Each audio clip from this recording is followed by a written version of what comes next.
If I were to ask you what the interest rate would have to go down to for you to want to purchase a home, what would you say? Because I had a borrower the other day who said, "Hey, Jordan, I really enjoy working with you. I really want to purchase a home, but this payment just doesn't work for me." Which I understand, because for me, as a loan officer, I never want to pressure somebody into purchasing something that they're not comfortable buying. However, I wanted to understand where that number was so that I could better help them. And so our loan amount was at $350,000 and our rate was at 7% at the time. And so I asked them, how much lower does your payment need to be for you to be happy with it? And their response was roughly $600, give or take, which is quite a lot of money, right?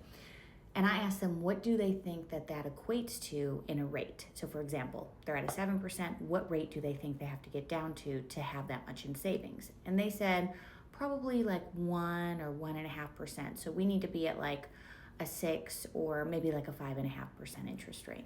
Well, unfortunately, that is not the case.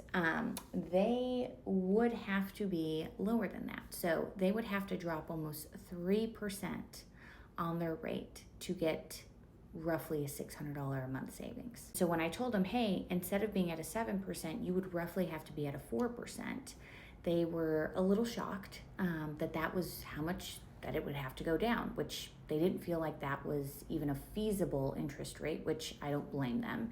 And therefore, we had to recalculate what they were wanting to do. We went through everything, and roughly every 1% that their rate moved down saved them anywhere from like $230 to like roughly $200, give or take. So this is why it's really important to have these conversations with your loan officer, because if you have the idea of, oh, I just need to wait till the rates go down, what does that look like to be realistically within the budget that you are wanting? So if you need help with this and you have questions about it, let's have a conversation.